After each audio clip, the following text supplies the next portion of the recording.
मेरो चाहिँ ज्यादातर साथीहरूले सोध्ने क्वेसन भनेको अरू क्रिस्चियनहरू त मजाले ड्रिङ्क गर्छ, स्मोक गर्छ, रमाउँछ, संसारी गानाहरूमा मजाले नाच्छ त, झुम्छ त, मजाले इन्जोय गर्छ त। तँ चाहिँ के साह्रो कट्टर भनेकै बाँच्ने भनेको एउटै जीवन हो भन्छ है। अनि इभन क्रिस्चियन साथीहरूले पनि बाइबलमा कहीँ लेखेको छैन त नखा, ड्रिङ्क गर्नु चाहिँ पाप हो, स्मोक गर्नु पाप हो, त मृत्युको भागीदार हुन्छस्, नमात पो भनेको छ त, पवित्र आत्माले मात भनेको छ, पिउनु चाहिँ के हुँदैन भन्छ।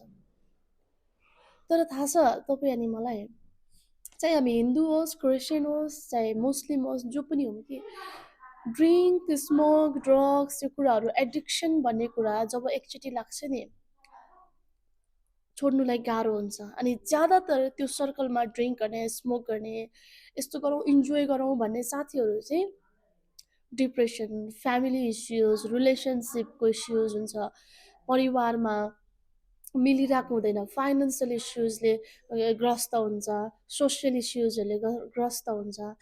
As a human beings, as a युवा पुस्ता आजको हामी अगर डिफ्रेन्ट प्रकारले जिएर उनीहरूको बिचमा एउटा इक्जाम्पल सेट गर्न सक्छौँ भने त्यो डिप्रेसनको बिचमा अनि त्यो टेन्सनहरूको बिचमा, त्यो समस्याको बिचमा उनीहरू जस्ट भुल्नुको लागि चाहिँ त्यो कुराहरू युज गर्छ, त्यो बाटोहरू अप्नाउँछ, त्यो कुराहरूमा इन्जोय गर्छ है।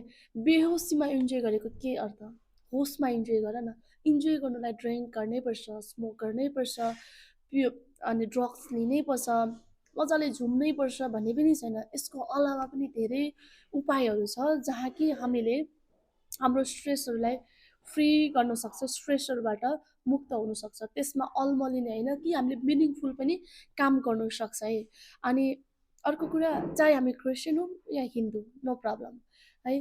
कतिजना चाहिँ इन्जोयमेन्टको लागि गर्छ, सर्ट ड्युरेसनको लागि, that's fine, no problem, I am not against that.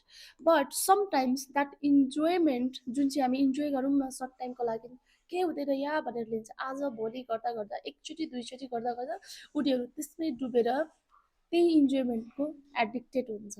अनि त्यो एडिक्टेड भइसकेपछि त्यो एडिक्सनले चाहिँ के गर्छ, उसको लाइफ नै लिन्छ। सो इट डिपेन्ड्स अन अस कि इन्जोयमेन्ट, रिफ्रेसमेन्ट, स्ट्रेस मुभ गर्ने कुराहरू, चलु न ड्रिङ्क गर्दामा एकचोटि गर्दामा के हुँदैन, एकचोटि स्मोक गर्दामा ट्राई त गर भन्ने कुराहरू चाहिँ धेरै फरक पर्छ। अगर हामी जिउँदैछौँ भने चाहिँ बेहोसीमा इन्जोयमेन्ट चाहिँ किन गर्ने, ड्रिङ्क गरेर बेहोस भएर लापत्ता भएर लाभरेस टाइपले चाहिँ इन्जोय गरेको के अर्थ है। इन्जोय गर्नु नै छ भने चाहिँ हाइकिङ जानुहोस्, लेख्नुहोस् होइन, जर्नल गर्नुहोस्, अनि अरू फ्यामिलीसँग टाइम स्पेन्ड गर्नुहोस्, ट्रेकिङ गर्नुहोस् होइन। धेरै कुराहरू छ नि त, ड्रिङ्क नै गर्नुपर्छ, स्मोक नै गर्नुपर्छ, झुम्नु नै पर्छ बेहोस भएर भन्ने चाहिँ छैन नि त, आई थिङ्क मेरो विचारमा। So that's it.